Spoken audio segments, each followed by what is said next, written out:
婚礼前夕，相恋8年的男友在婚房里出轨，被我捉奸在床后。他说：“你在床上太无趣了。”1个月后，我挽着公司的实习生对他说：“有没有可能是你不行？”大家好，开始今天的分享之前，希望你能给人间烟火点个订阅，我将会分享更多优质的内容。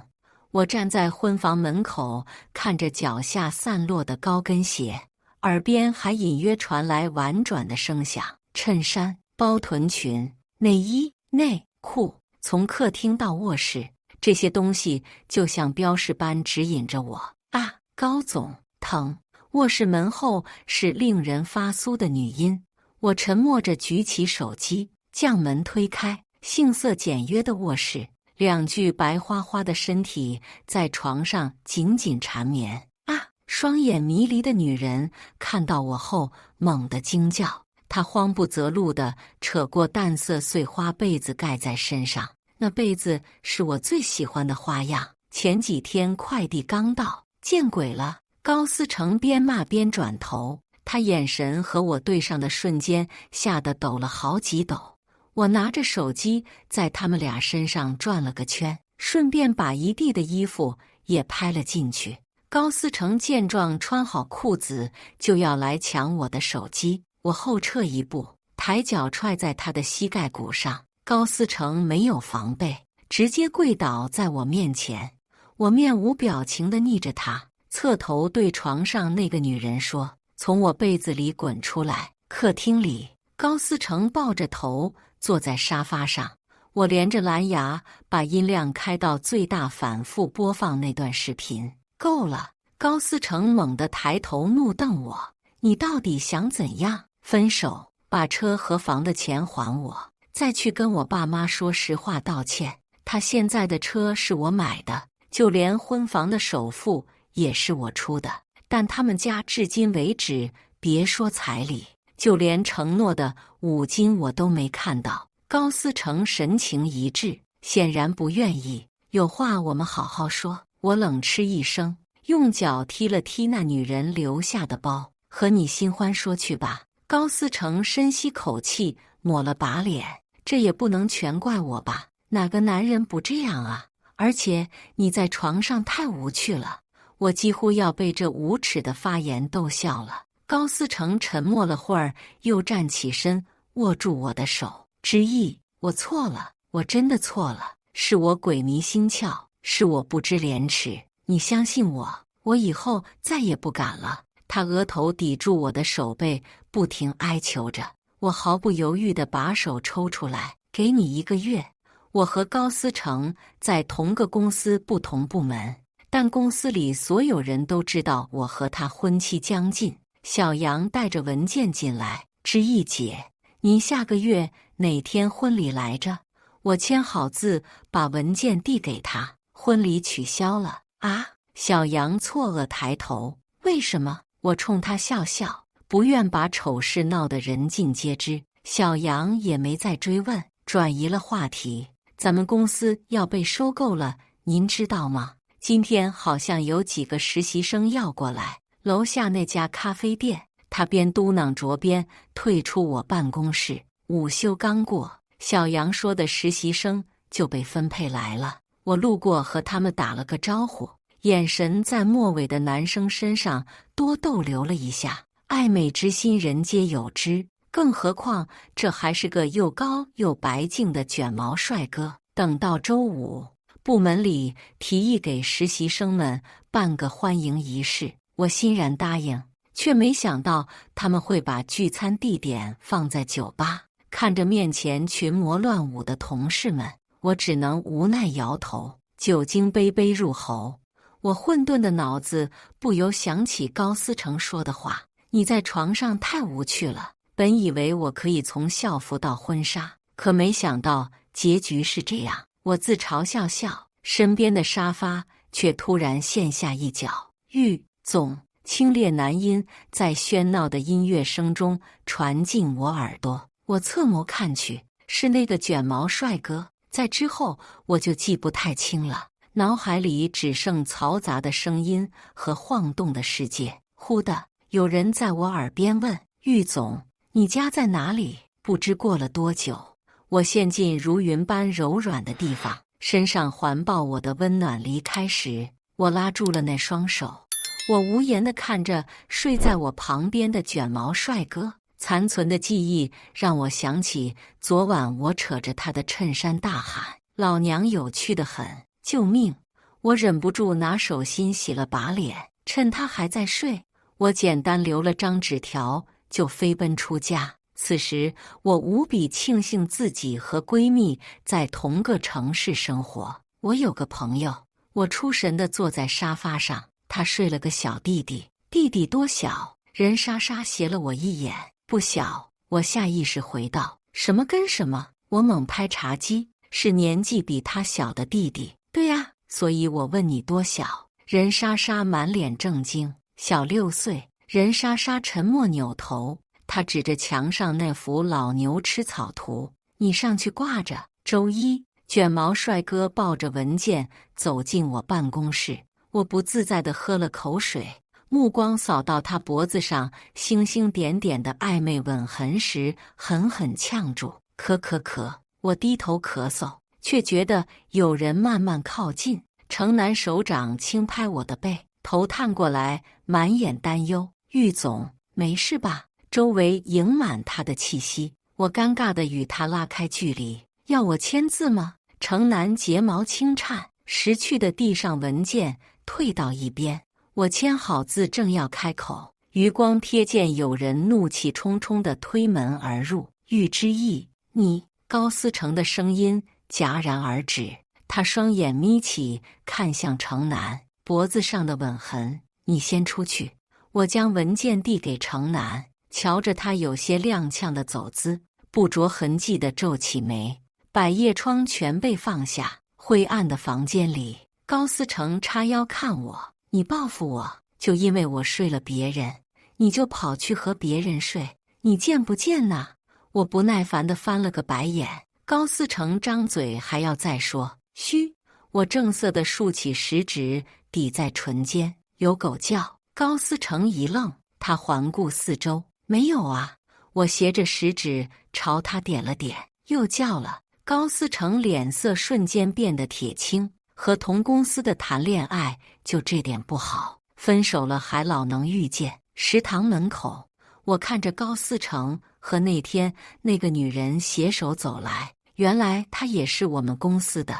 蒋甜甜看见我后，如幼兔瞧见饿狼，怯怯地躲在高思成身后。高思成伸手护她。玉之意，你居然在这堵我们？白眼已经翻累了，我伸手指墙，那2个字念什么？蒋甜甜探出脑袋，眼里有着难掩的鄙夷。食堂啊！我故作恍然，原来不是你家呀！蒋甜甜顿时涨红了脸，她咬着下唇，渲然欲泣地拽了拽高思成的衣摆撒娇。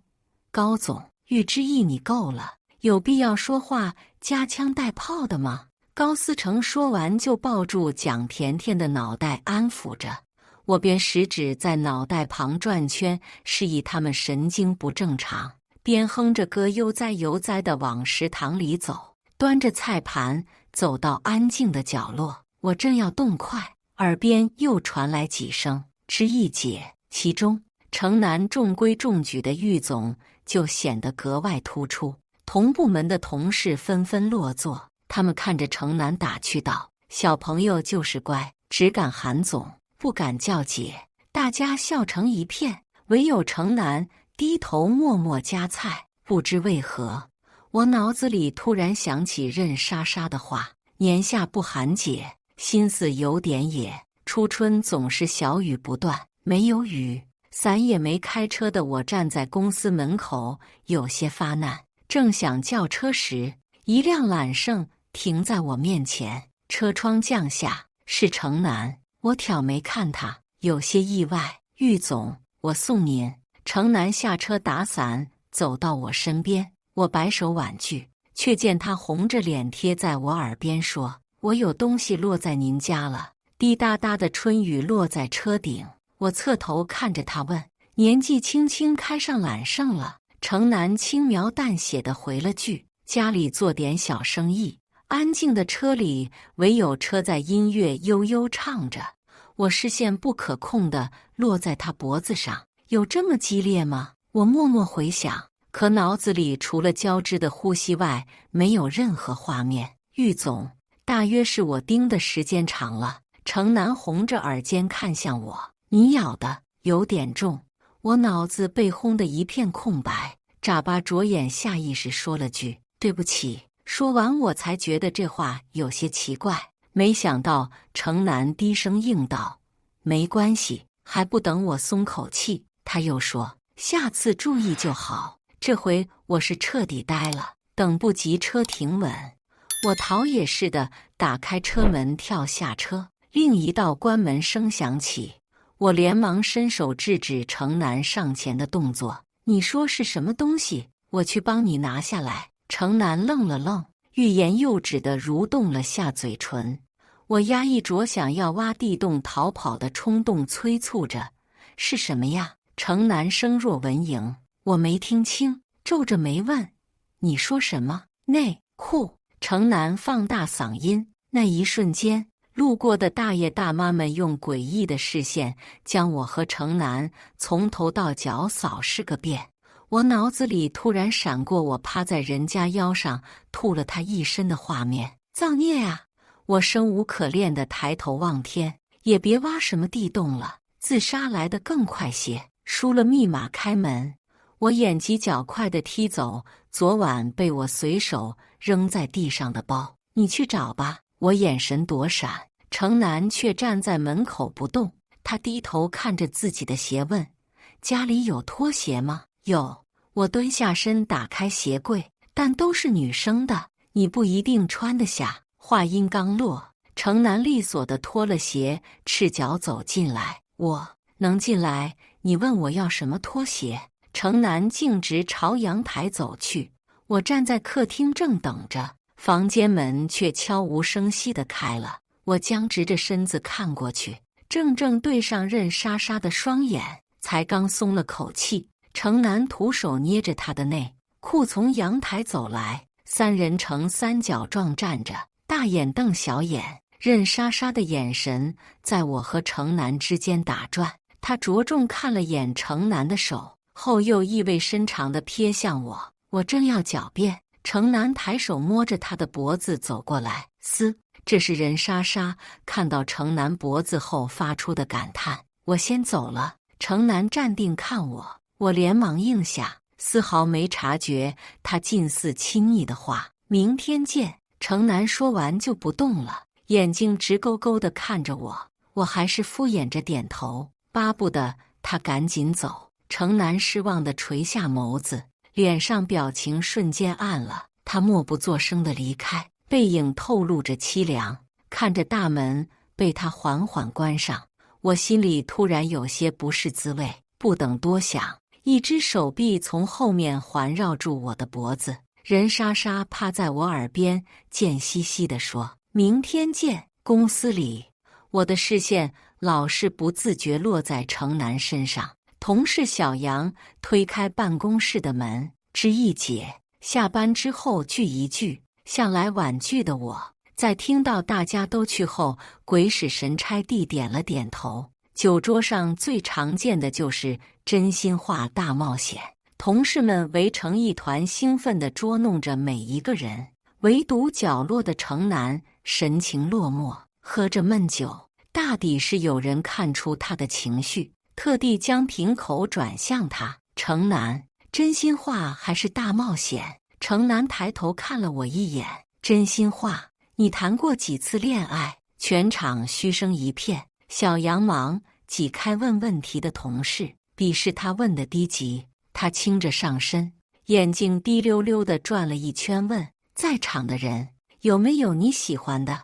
我的心脏毫无征兆地漏跳一拍。程南沉默了许久，就在大家以为他要喝酒逃避时，他说：“包括玉总吗？”“不包括。”“没有。”他答得干脆。小杨噎了下，下意识反问：“那包括呢？”程南没说话，他垂下眼，拿起酒杯一饮而尽。同事们看热闹，不怕是大地起哄着。我面色如常地端起酒杯轻抿，耳边却是震耳欲聋的心跳。程南喝多了，同事们一个个离开，只有他埋着头站在屋檐下，活像个无家可归的小狗。我心想，踱不到他身边。程南听到声响抬头，那双湿漉漉的双眼撞进我心间。我帮你叫车。他握住我的手腕，掌心滚烫。不想回家。他语气闷闷，小狗撒娇。我面上不显，收起手机看他。那你想干嘛？程南沉默着步步靠近，白色衬衣里若隐若现的锁骨停在眼前，隐约还能看见上面的牙印。我这才发觉，他竟比我高出一个头，酒气混着他身上的雪松味。我微醺的神经又染上几分昏沉。想去你家？疯了！我面无表情地坐在沙发上。浴室里雾气朦胧，程南在里面洗澡。玉总，程南声音糯糯，语调中带着些撒娇的意味。我扶着脑袋起身，走到浴室门前。怎么了？氤氲水雾显出他模糊的身形。有创口贴吗？我被划伤了。我这才想起浴室上头有块锋利的瓷砖边，拿着碘伏和创口贴。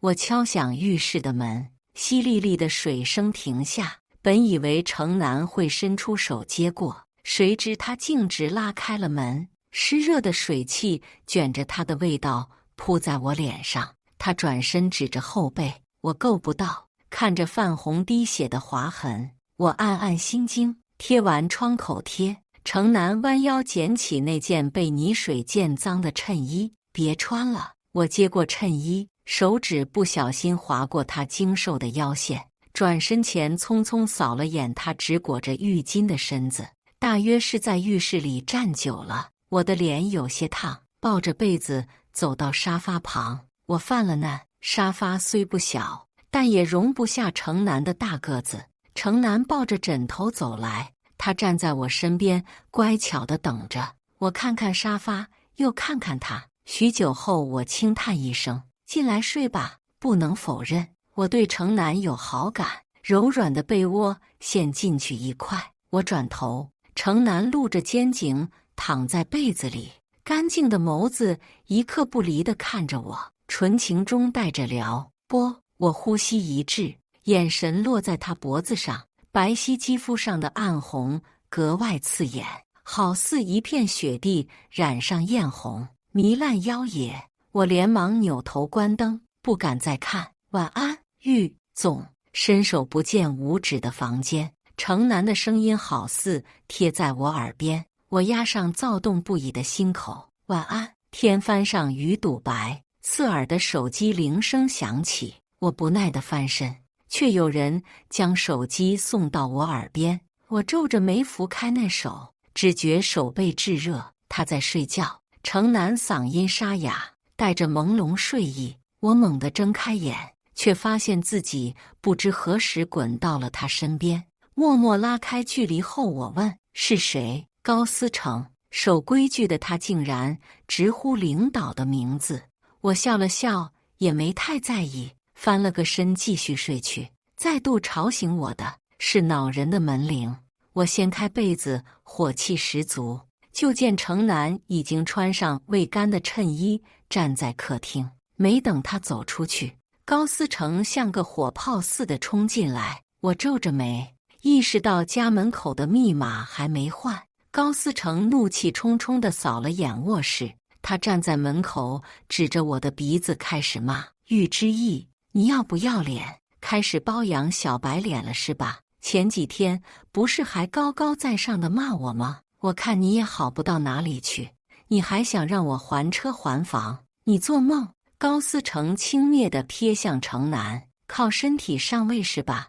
我联系完，保安放下手机，倚着床，语气厌烦：“我们分手了，我就是包养100个小白脸，也和你没关系。你算什么东西，跑来我家指手画脚？”高思成气得要走进卧室，程南上前一步挡住他：“让开！”高思成不把他放在眼里，伸手用力一推，本以为这小白脸会弱不禁风倒地，谁曾想他竟纹丝不动。高思成挂不住脸，他双手抬起，使劲推着程南。只见程南非但没动，甚至还抓住他的手往后甩。高思成不敌，踉跄着往后退了几步。我毫不掩饰地嗤笑出声。保安来得很快，高思成满脸阴郁地看着程南：“你给我等着！”放下句狠话，他就被几个保安请了出去。程南站在门口垂着眸，我本想宽慰他几句，又不知如何开口。猛地，他身子一颤，我以为他是后怕，谁知他却抬眼看我，冷单单一字，被他绕得尾音婉转。我深吸口气，闭上眼，为我昨晚的莽撞自扇巴掌。什么可怜的小狗，分明就是吃人的妖精。沉默半晌，我掀起旁边的被子。程南不过待了会儿就走了。我清静地度过一个周末。刚到公司，我就觉得不对，每个人的眼神都似有若无地在我身上徘徊。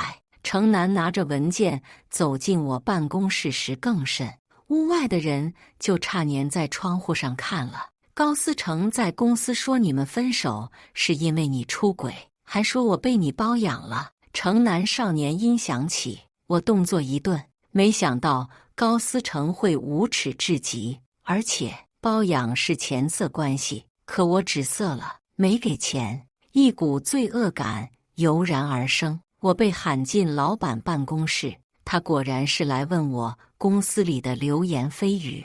我不反对办公室恋情，可你怎么还玩包养这一出啊？他骚包地推了推自己的眼镜，八卦道：“你出了多少钱？”没给钱。我有些郁闷，又不得不说：“纯税啊。”他啧啧嘴，摆手让我出去了。公司很快群发了消息，禁止传谣。我走进高思成部门，打眼就见蒋甜甜站在工位旁，而高思成正坐在椅子上环抱着他的腰。周围的同事们都已经见怪不怪了。高思成，听说你在造谣我出轨啊？我倚在他们办公室门口看着他。高思成被吓了一跳，他连忙放开蒋甜甜，站起身往我这来。出去说，别在这发疯。高思成低着声把我往外拽。你现在和那个小白脸纠缠在一起，不是事实吗？我站在走廊上，甩开他的手，看着面前这张脸，我突然为我浪费的岁月感到可悲。8年，高思成，我跟你在一起8年。高思成神情一滞，他默了几秒后看向我：“你跟那个小白脸断干净，我就当什么事都没发生。我们可以重新开始。”我垂头看着地板，深叹口气。高思成往我这迈步，他伸出手之意，我猛地后撤一步。我是让你别再来浪费我的时间。我3年前能让你进这公司，现在照样能让你出去。车房道歉。高思成站在原地，说不出一句话来。我揉着眉心走进办公室，程南的工位旁站着个俏丽的女生，我认得她，他们是同梯进来的实习生。不知道他们说了什么，女生掩面笑了起来，程南也抬头专注地看她。我垂下眸子，把刚刚编辑好的文字从程南的对话框里删去。地下车库，任莎莎打来电话和我吐槽新男友，我随口应着，按住钥匙找车。2声解锁音同时响起，是揽胜。我转头看去，程南正和那女生并肩走来，两人有说有笑，如此登对。我快步上前坐进车里，隔着车窗，我看见那女生娇羞地站在程南面前，而她也开始缓缓低头。我不欲再看，启动车子驶离。程南系好鞋带起身，他下意识去看车库另一边，却发现那儿只剩浑浊的尾气。也许程南的路本该这样，遇见适龄女孩，谈正常恋爱，而不是与我扯上关联，还要被骂小白脸。不是，谁家小白脸开揽胜啊？我越想越气，拍手按了下喇叭。路旁的行人被我吓了一跳，跳脚骂我。我爽声喊了声抱歉，急忙开走。往后几日，只要在公司里瞧见程南，我就远远避开，就连文件也都让人代为转交。小杨戏称这是避嫌，但我只是不想他被污蔑。高思成安静不过几天，又跑来作妖。他挑了个下班的点堵在我办公室门口求和，之意是我不好，是我猪油蒙了心。我不在乎你做过什么错事，我只要你回我身边就好。这个世界上只有我是最爱你的人。我们在一起8年了，不是吗？高思成表情真挚，态度诚恳。我想起前2天听说的八卦，蒋甜甜因为问高思成要10万块的包，被他骂无知。我兀自笑开，觉得高思成真是个极品，正想骂他，抬眼却见程南垂眸离去。家里人莎莎坐在沙发上一杯杯喝着，我放下水果看他，他表情自在，手却紧握手机。我不想喝酒，只拿起果汁陪着。不过多时，门铃响起，任莎莎的新男友进来扛起她就走，对上她偷偷眨眼的表情，我暗暗发笑。躺在床上正要入睡，手机响起铃声，我拿起一看，程南，喂！我坐起身，余光扫过旁边的被子，那边是嘈杂的音乐，好半晌才有人开口：您好，这位先生喝醉了，请您过来一趟吧。灯火阑珊，我紧着方向盘，脑子里满是那句紧急联系人。纷扰的人群，我一眼就瞧见了程南，他闭着眼，安静地趴在吧台上。我过去拍拍他，程南迷离的双眼在我脸上定格，炫彩的光球照到他身上，斑驳夺目的颜色里，他笑得纯粹。程南喝醉后懂事极了，叫走就走，叫停就停，唯独问他家在哪里，就是闭口不谈。我没法，只能把他带回家。扶他在床上坐下的瞬间，他拉住我的手腕，用力一拽。等我回过神，已经被他压在身下。我抬眸，只见他双眼清明，哪里还有醉意？你没醉，我恼了，用手肘推他。醉了。程南趴在我颈窝撒娇，温热气息扑在我脆弱的血管上，周围空气也稀薄起来。我好似被染上酒气般昏昏沉沉。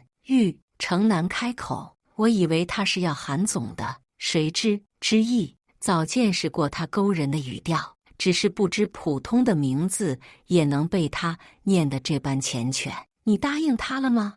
我知道程南问的什么，但我不想回，不信公司里会没人告诉他结果。可我不说，他却不罢休，柔软黑发在我下巴处拱着，抹起阵阵酥麻。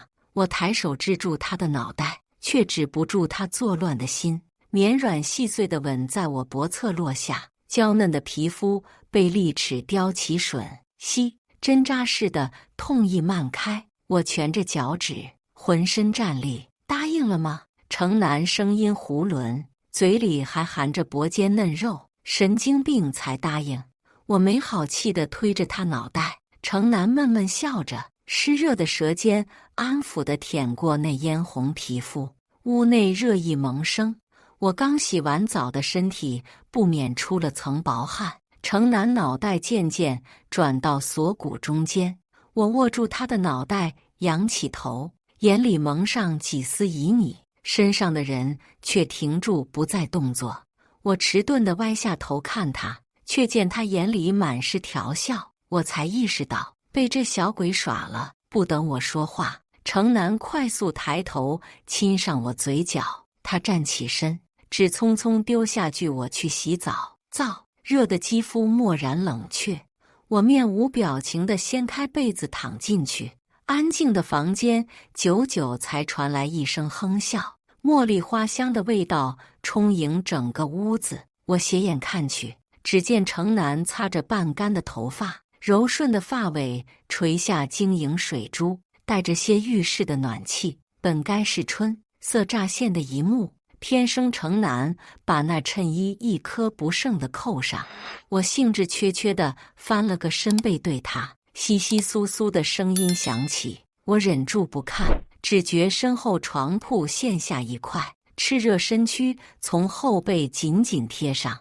我瞥见腰上偎着衣物的手眼皮微动，转头去看，就见他身上的衬衣已被脱去。我若无其事地收回视线，嘴角却偷偷勾起。程南在我家赖了一个周末，去公司前我问他，被人说成小白脸不生气吗？那时程南正围着围裙煎荷包蛋，他放下锅看了我一眼，神经病才生气。我捧着水杯哭笑不得，挽着程南的手走进公司，却迎面撞上了高思成。周围的同事们看到这幕，纷纷慢下脚步。我目不斜视地带着程南往前走，也不知道跟一条无趣的死鱼在床上玩有什么意思。高思成站在身后出声嘲讽道。我拦住程南要转身的动作，自己侧头看着高思成，有没有可能是你不行？几声忍俊不禁的笑从四周传来，同事们的目光有意无意地落在高思成下半身。我欣赏了几秒他吃瘪的表情，带着程南离开。例会上，老总交代过几天收购公司的新老板会来视察，钦点了我和高思成接待。我有些晦气，却不得不捏着鼻子应下。散会，高思成刻意走在我身边，他脸色阴沉地看着我脖子上的吻痕。我目不斜视，只当他不存在。高思成阴恻恻地说，你是铁了心要跟那个小白脸在一起是吧？等着看吧，他上位之后第一个就甩了你。我停下脚步看他，钱都准备好了。我抱胸看他，这星期再不还我，你的美艳视频我可保不住了。高思成冷哼一声，不以为然。有你哭的时候。他说完就转身离开。我抬头，却见程南就站在不远处，不知道听到了多少。那天过后，程南就请假了，发消息问他，也只说有事。我忙着做方案，没细问。新老板来的这天，程南打来电话，我拿着手机从会议室出去，事办完了，抬手看表，新老板快到了，马上回来。程南音色依旧清冽，我微微皱眉，提醒着新老板要来公司，你避着点，不是他见不得人的意思，只是怕有人使坏。笑声传来，程南轻快应下，他挂断电话，看着窗外。秘书在前面开口，小程总，快到了。公司门口，我和高思成相对而站，门口缓缓走来几道身影，定睛看去，打头的竟是程南，而那身后的人我认识，是程氏集团的总裁秘书。我连忙朝程南使眼色，以为是他不小心挡了新老板的道，本想把事情悄然盖去，对面的高思成却跳了出来。程南，你怎么回事？他大喝一声，满脸怒意地看向程南，你懂不懂规矩？怎么敢走在老板前面？高思成训完他，又迎上秘书陪笑道，公司新人不懂事，您多担待，等会我就让人事辞退他。我眉头紧蹙，刚迈步上前，又猛地停下，只因为秘书望了程南一眼，那是请示的眼神。他们认识。我心下急转，不动声色地打量程南，许是他久久没动。高思成又开始骂他，你聋了，我让你让开，也不看看自己什么身份。他说着伸手就要去推程南，就在这时，秘书动了，他挡在程南面前，抓住高思成的手，自重。高思成的神情有一瞬间呆住，但又很快回神，他勉强挤出笑意，看着秘书为自己打圆场。您说的是，我没必要跟这种小角色置气。秘书没理，他转过头朝老板颔首示意，这是程氏集团继承人小程总，近期在贵司工作后，对贵司的评价也很高。日后作为新晋总裁，也希望和各位一同进步。我眉心一跳，看向程南，小程总，扫了眼面色骤然煞白的高思成。我走到程南面前，小程总，请。我皮笑肉不笑地说完，率先转身。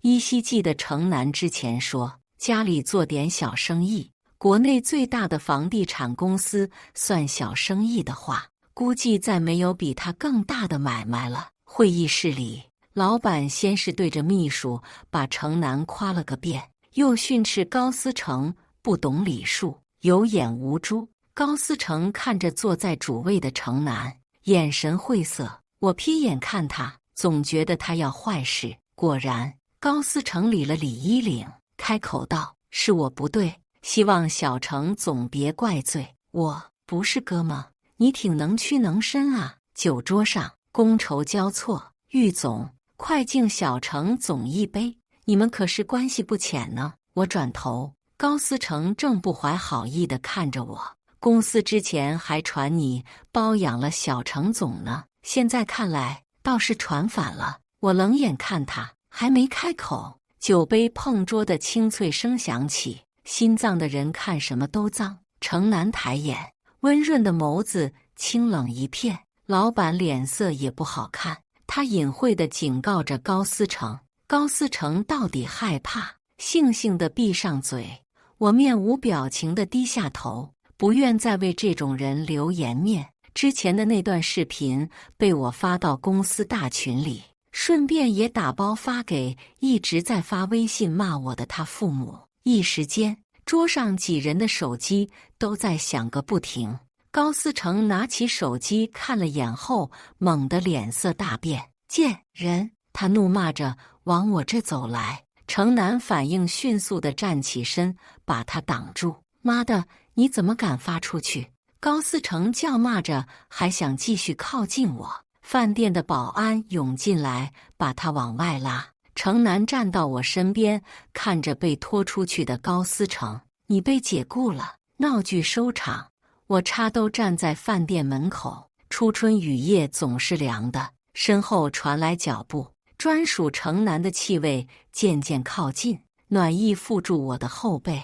大掌伸进衣兜，握住我冰冷的手。我侧头，程南的脑袋埋进我颈窝，头晕。他一贯会撒娇，我脑子有点乱，站着没动。你为什么？话没说完，但程南懂了。他环抱住我的手紧了紧，像是下了什么决定。他缓缓松开手，跟我来。我还是第一次来程南家里。程南抱着个老旧铁盒子走来。我扫了眼那盒子，只觉得有几分眼熟。程南蹲在我面前，将铁盒子打开，里面堆着几张像素不一的照片。我看清照片上的姑娘，有些呆愣。这是高中时候的我。我翻看着前面那几张，青涩的容貌下无一不印着寄语，请千次万次救自己于人间水火。这是支撑我高中3年的句子。我抬眸看向程南，这句话支撑了我高中3年。程南握住我的手，轻轻摩挲着。我妈妈去世之后，我去学校办退学，但是我在优秀毕业生墙上看见了你，看见了这句话，所以我追着你的脚步，考上同一所大学。我低头抽出后面的照片，像素清晰一些的正是大学时期的我。寄语上还是同样的话，在大学里你也很有名，我很想见见你，和你说谢谢，还有我喜欢你。我呆呆地看着照片，从没想过支撑我前进的句子会成为拯救他人的明灯。在我看来，遇见程南不过是缘分，但他遇见我却是万水千山的努力。我默默将照片放回盒子里，仔细看才发现，这是高中奖励优秀毕业生的盒子。程南垂下眸，神情就好似做错事等待惩罚的小孩。我食指曲着挑起他下巴，对上他那双水雾朦胧的眼。我轻身上前，在他唇边低喃：“我也喜欢你。城南长睫轻颤，含住我的唇。天旋地转，我被人横空抱起，跌进柔软云端。以上就是今天分享的故事。大家有什么想说的、想吐槽的，欢迎在下方评论交流。也更希望能给人间烟火点个订阅，我将会分享更多优质的故事内容。